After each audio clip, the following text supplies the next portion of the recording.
Good morning.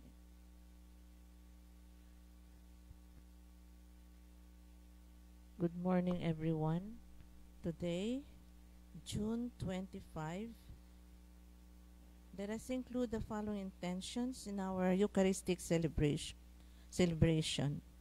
Thanksgiving for the gift of life of Sister Jenny Heran, MSLT, Sister Guillermo Mangan, and Father Bill McAvoy, now in heaven. Let us include them in our prayer.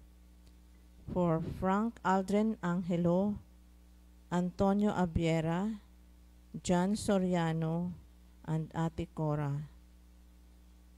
For safe travels and good health of Helen U. Cordova, and also for our sisters Rosa Flor and Joanna, together with Brother Toto on their travel to Sibuyan Island for the vocation promotion.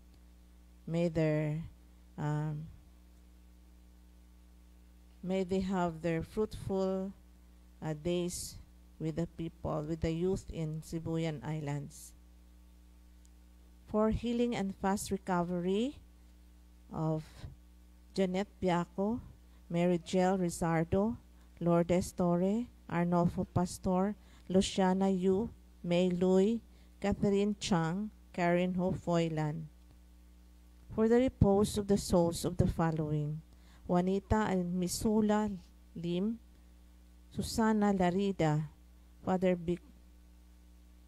Father Bill and Sister Guillerma, Silvestra and Mamerto Bangoy, Consejo Banchola, Ana Bangoy, Rosendo Bangoy, Joseroles Sarmiento, Consolacion Ibido Sarmiento, Elizabeth Labrador, Felix Berto Elio Sr., Antolin Guzman Jr., Antolin Guzman, and Cornelia Kimia Bentisinad. We also include all souls enrolled enlisted in our mass cards and all souls in purgatory. Let us now prepare ourselves for the Eucharistic celebration.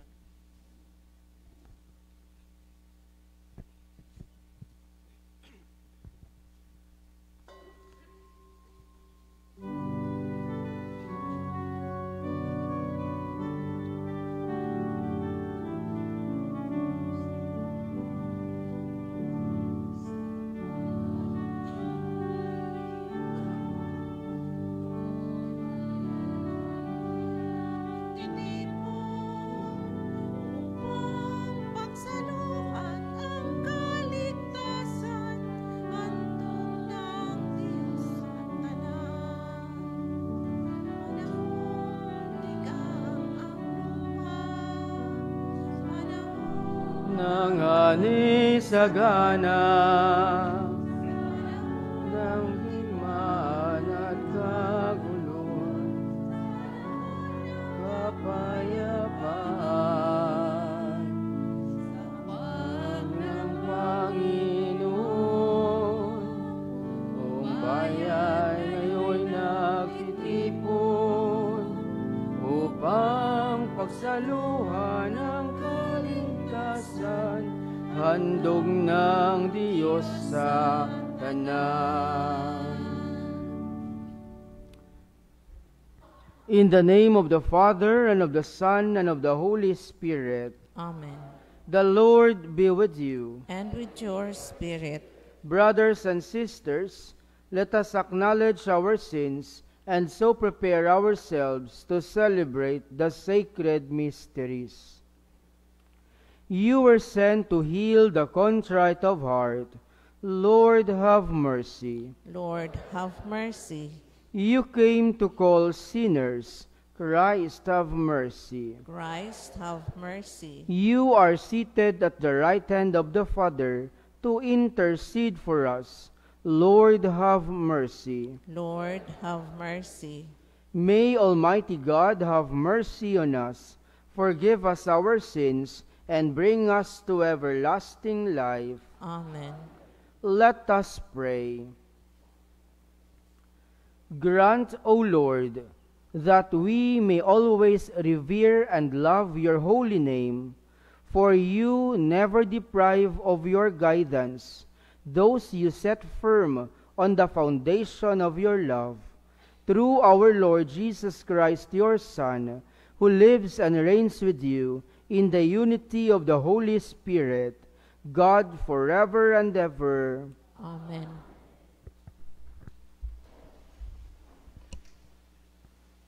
A reading from the second book of Kings. Sennacherib, king of Assyria, sent envoys to Hezekiah with this message. Thus shall you say to Hezekiah, king of Judah, do not let your God on whom you rely deceive you by saying that Jerusalem will not be handed over to the kings of Assyria. You have heard what the kings of Assyria have done to all other countries. They doomed them. Will you then be saved? Hezekiah took the letter from the hand of the messengers and read it. Then he went up to the temple of the Lord, and spreading it out before him, he prayed in the Lord's presence. O Lord, God of Israel, enthroned upon the cherubim, you alone are God over all the kingdoms of the earth. You have made the heavens and the earth. Incline your ear, O Lord, and listen. Open your eyes, O Lord, and see. Hear the words of Sennacherib, which he sent to taunt the living God. Truly, O Lord, the kings of Assyria have laid waste the nations and their lands and cast their gods into the fire. They destroyed them because they were not gods, but the work of human hands, wood and stone. Therefore, O Lord our God, save us from the power of this man, that all the kingdoms of the earth may know that you alone, O Lord, are God. Then Isaiah, son of Amos, sent this message to Hezekiah. Thus says the Lord, the God of Israel, in answer to your prayer for help against Sennacherib, king of Assyria, I have listened. This is the word the Lord has spoken concerning him. She despises you, laughs you to scorn, the virgin daughter of Zion. Behind you she wags her head, daughter Jerusalem. For out of Jerusalem shall come a remnant, and from Mount Zion survivors. The zeal of the Lord of hosts shall do this. Therefore, thus says the Lord concerning the king of Assyria, he shall not reach this city, nor shoot an arrow at it, nor come before it with a shield, nor cast off sledge works against him. He shall return by the same way he came, without entering the city, says the Lord. I will shield and save this city for my own sake and for the sake of my servant David. That night the angel of the Lord went forth and struck down 185,000 men in the Assyrian camp. So Sennacherib, the king of Assyria, broke camp and went back to Nineveh. The word of the Lord.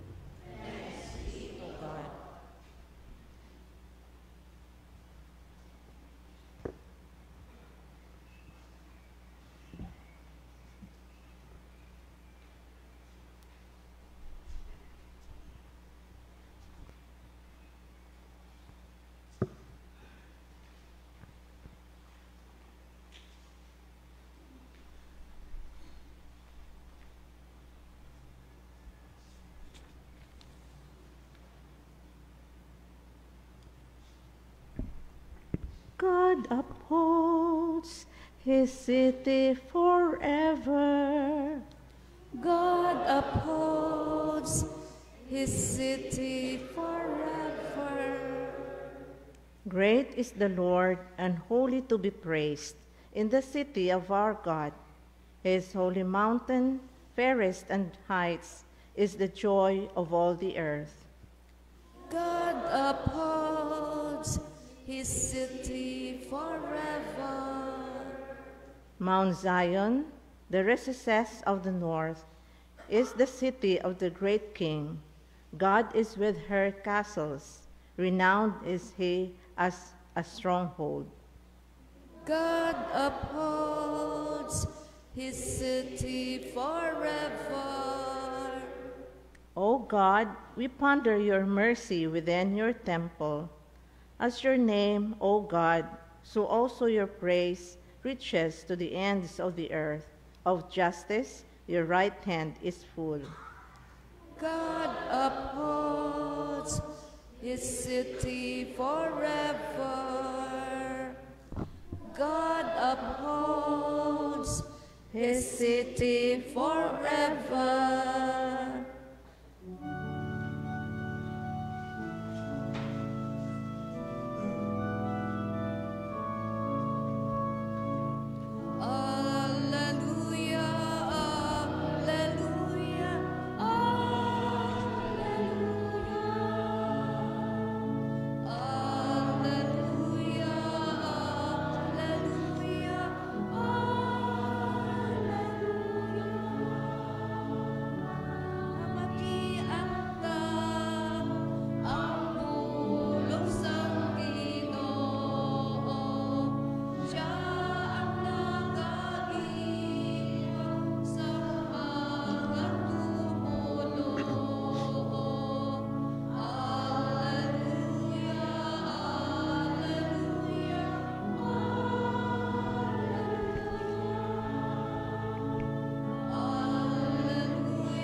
The Lord be with you. And with your spirit. A reading from the Holy Gospel according to Matthew.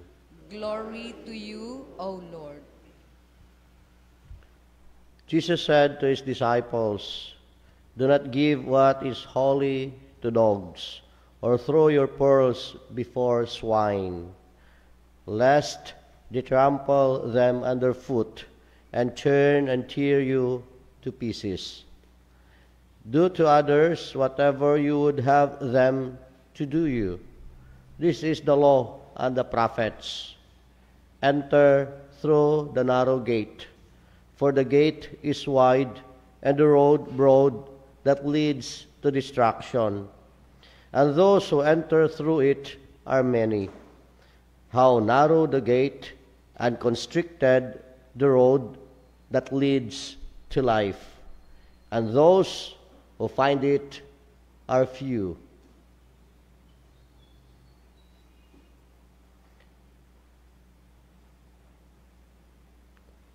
The Holy Gospel of the Lord.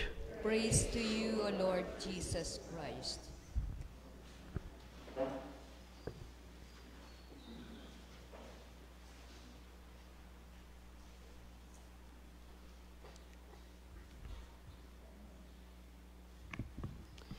In everything you do, do to others as you would have them do to you.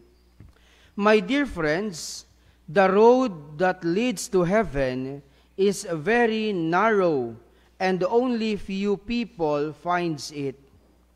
Entering the narrow gate means following Christ.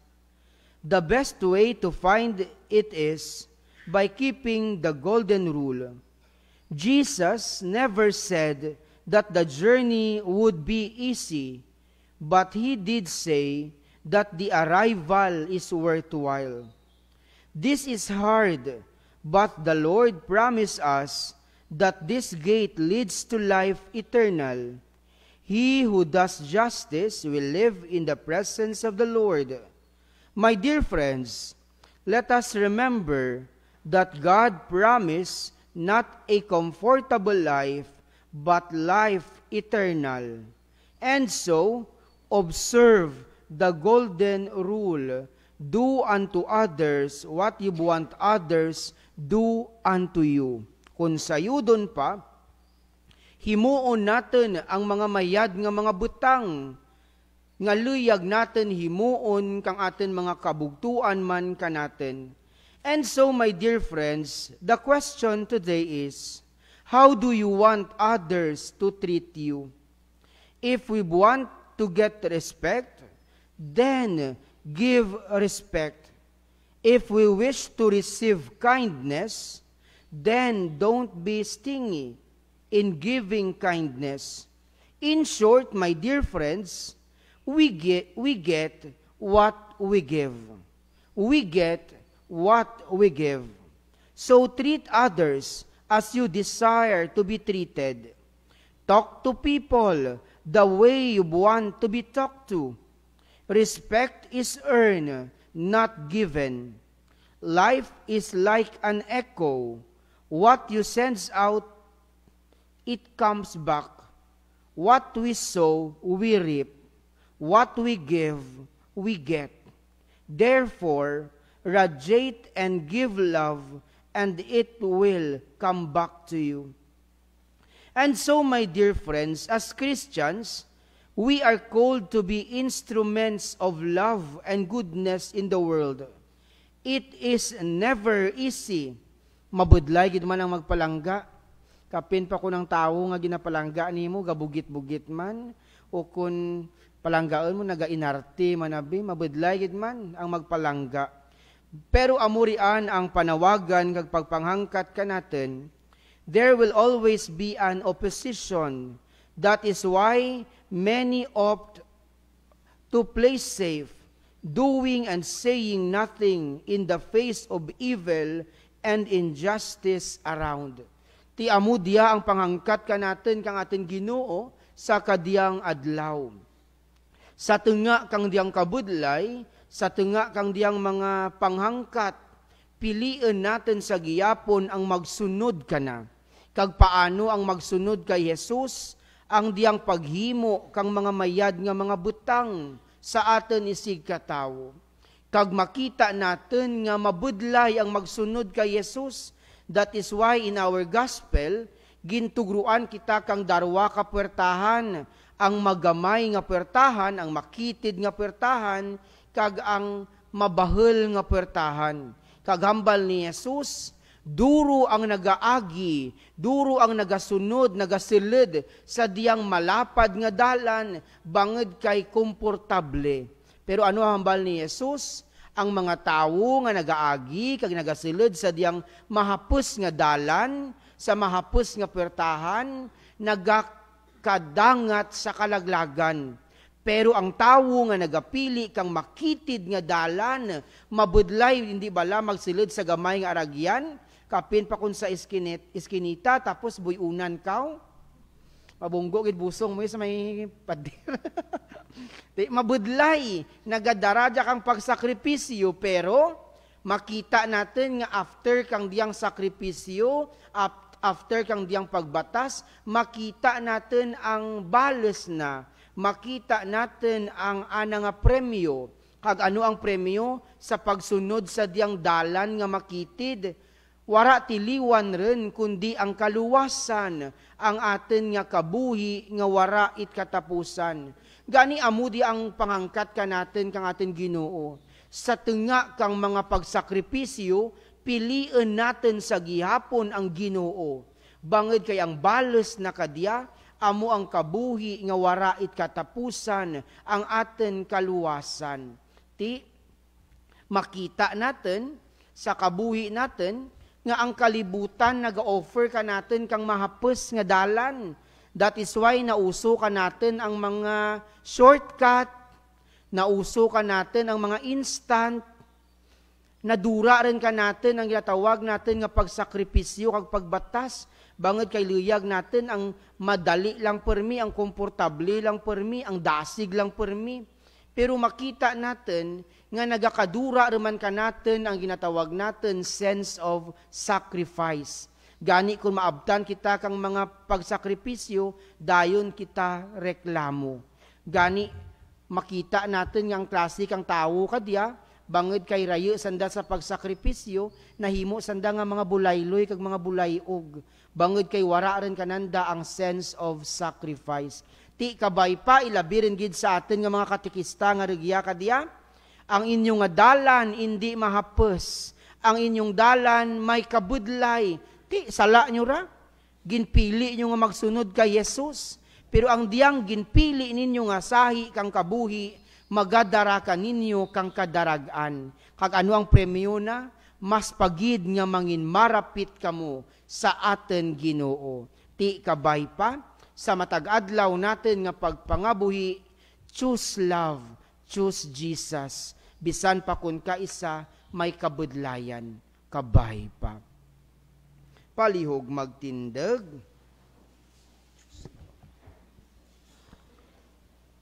In making a positive formulation of the golden rule, Jesus opened it to creativity of charity. May we find ways to make the golden rule inspire our thoughts and actions in our relationship with one another. In every petition, let our response be, Lord, teach us to love without measure. Lord, teach us to love without measure.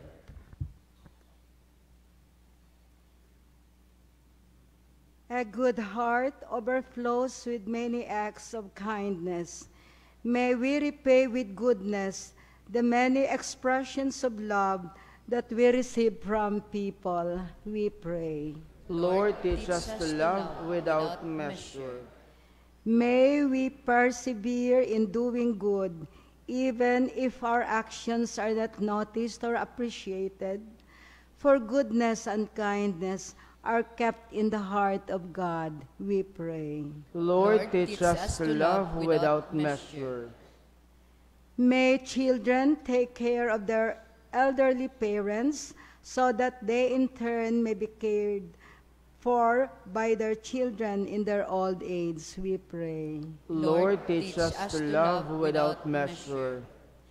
May we appreciate and never take for granted the gifts of the Holy Spirit, that we may do our share in building up the church, the body of Christ, we pray.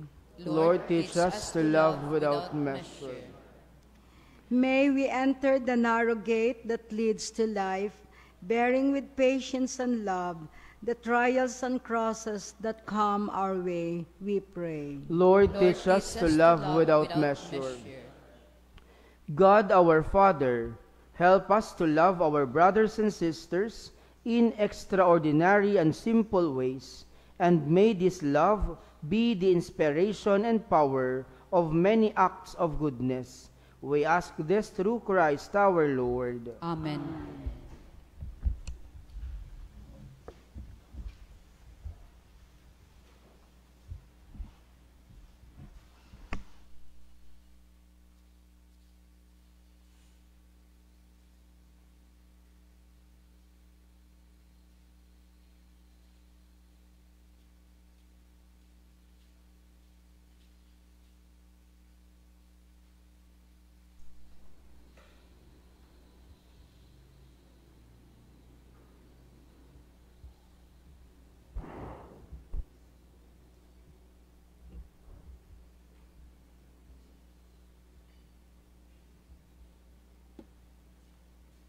Blessed are you, Lord God of all creation, for through your goodness we have received the bread we offer you, fruit of the earth, and work of human hands. It will become for us the bread of life.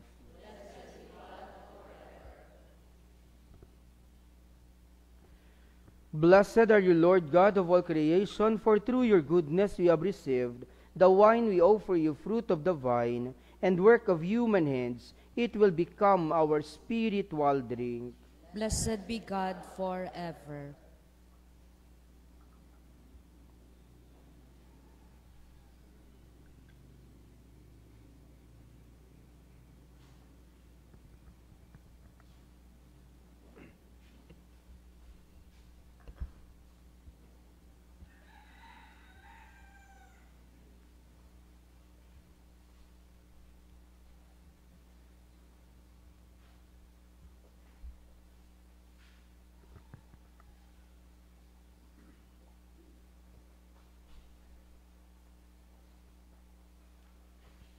Pray, my dear brothers and sisters, that my sacrifice and yours may be acceptable to God, the Almighty Father. May the Lord accept the sacrifice at your hands for the praise and glory of his name, for our good and the good of all his holy church. Receive, O Lord, the sacrifice of conciliation and praise, and grant that, cleansed by its action, we may make offering of a heart pleasing to you, through Christ our Lord.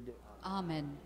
The Lord be with you. And with your spirit, Lift up your hearts. we lift them up to the Lord. Let us give thanks to the Lord our God. It is right and just. It is truly right and just, our duty and our salvation, always and everywhere to give you thanks, Lord, Holy Father, Almighty and eternal God, for just as through your beloved Son you created the human race, so also through him with great goodness you formed it anew.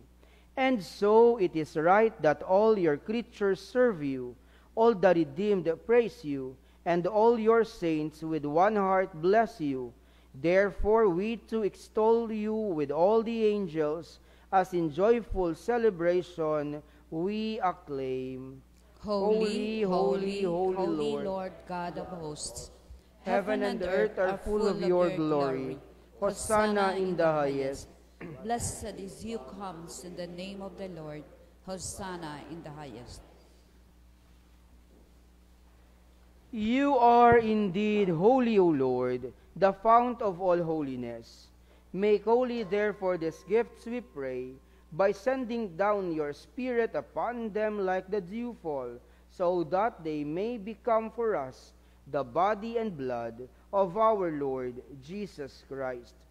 At the time he was betrayed and entered willingly into his passion, he took bread and, giving thanks, broke it and gave it to his disciples, saying, "Take this, all of you, and eat of it, for this is my body, which will be given up for you."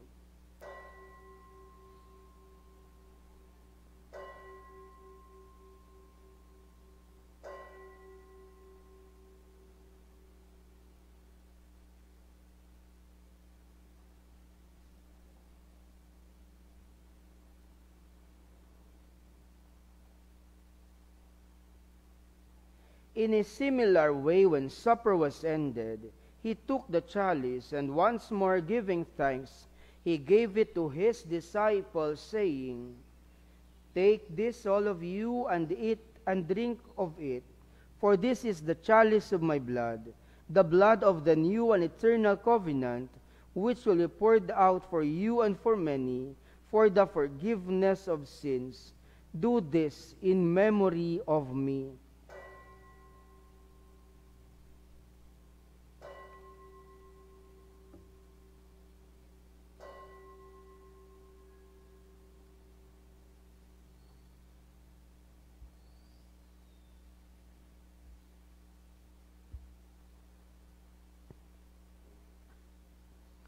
The mystery of faith.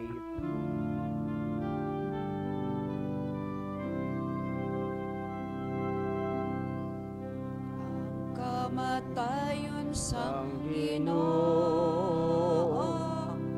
kakariyan ang pagkabanhaw, iba't talaga Gagatong nga kantaho, tubtog nga magmaligsiya. Therefore, as we celebrate the memorial of his death and resurrection, we offer you, Lord, the bread of life and the chalice of salvation, giving thanks that you have held us worthy to be in your presence and minister to you. Humbly we pray that, partaking of the body and blood of Christ, we may be gathered into one by the Holy Spirit.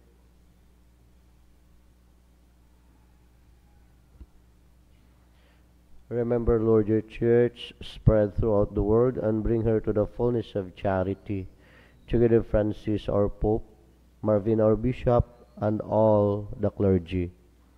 Remember also brothers and sisters who have fallen asleep in the hope of the resurrection, and all who have died in your mercy.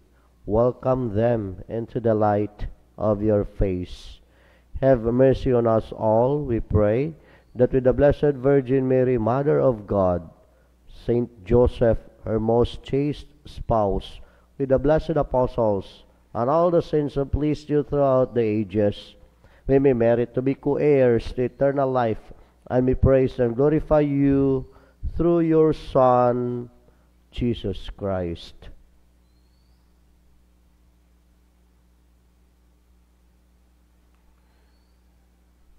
Through him, and with him, and in him, O God, Almighty Father, in the unity of the Holy Spirit, all glory and honor is yours forever and ever.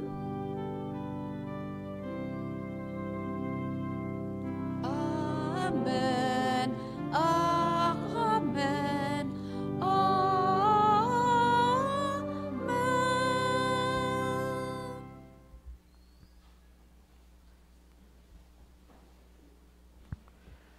At the Savior's command and formed by divine teaching, we dare to say, Our Father, who art in heaven, hallowed be thy name. Thy kingdom come, thy will be done on earth as it is in heaven. Give us this day our daily bread, and forgive us our trespasses, as we forgive those who trespass against us. And lead us not into temptation, but deliver us from evil. Deliver us, Lord, we pray, from every evil. Graciously grant peace in our days, that by the help of your mercy we may be always free from sin and safe from all distress, as we await the blessed hope and the coming of our Savior, Jesus Christ. For the kingdom, the power, and the glory are yours now and forever. Lord Jesus Christ, who said to your apostles, Peace I leave you, my peace I give you. Look not on our sins, but on the faith of your church, and graciously grant her peace and unity in accordance with your will, who live and reign forever and ever. Amen. The peace of the Lord be with you always. And with your spirit. Let us offer each other the sign of peace. Peace be to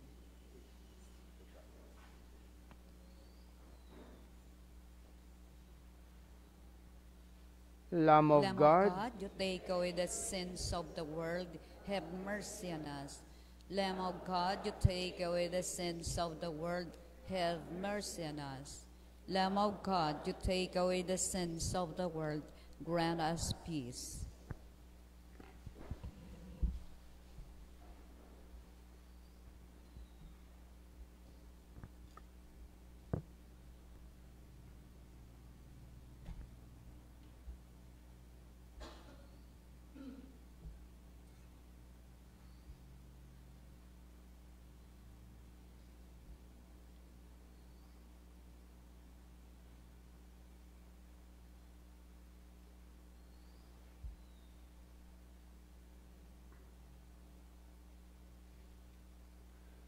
behold Jesus, the Lamb of God. Behold him who takes away the sins of the world. Blessed are those called to the supper of the Lamb. Lord, I am not worthy that you should enter under my roof, but only say the word, and my soul shall be healed.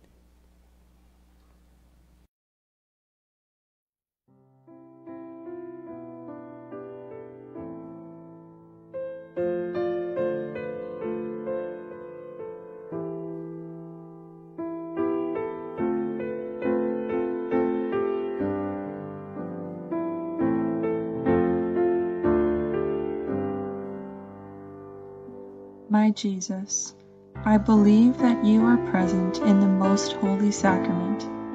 I love you above all things, and I desire to receive you into my soul. Since I cannot at this moment receive you sacramentally, come at least spiritually into my heart. I embrace you as if you were already there, and unite myself wholly to you. Never permit me to be separated from you. Amen.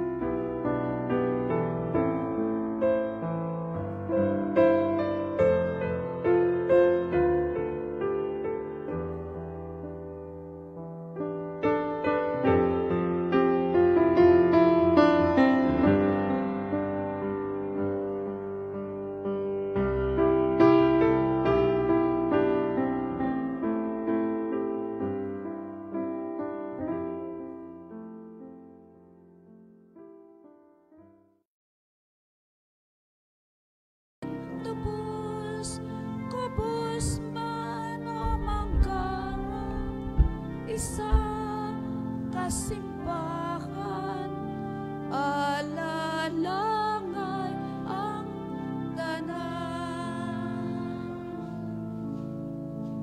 Eucharistia, itungkod niya sa pagtipon sang iya banwa,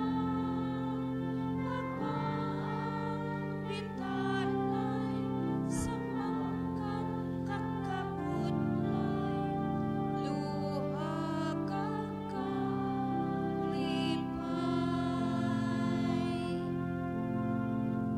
Muang ninyo ini sa akon pagtumanan, sa iyang agumang ipatimaan, sa aton pag-ato, sa iya lawas katuko. Dapat ikabuhi ang iyang suka. Aton kabuhi natandog niya, may pag-ulikin kakabalak ka, mga gitutunan sugat ang kalibutan, buhi nga simbahan. Muang ninyo ini sa akon pagtumanan, sa iyang agumang ipatimaan, sa aton pagbaton, sa iya lawas katuko. Dapat ikabuhi ang iyang suko. Please stand. Let us pray. Renewed and nourished by the sacred body and precious blood of your Son, we ask you of your mercy, O Lord, that what we celebrate with constant devotion may be our sure pledge of redemption through Christ our Lord. Amen. Salve Regina, Mater Misericordiae, Vita Dulcedo, et spes nostra salve, a te clamamus,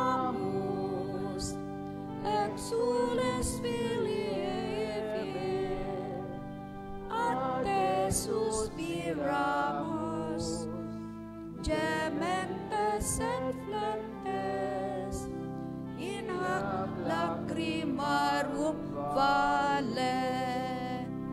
Ea ergo, advocata nostra, illus tuos, misericordes oculos, ad nos converte, et Iesum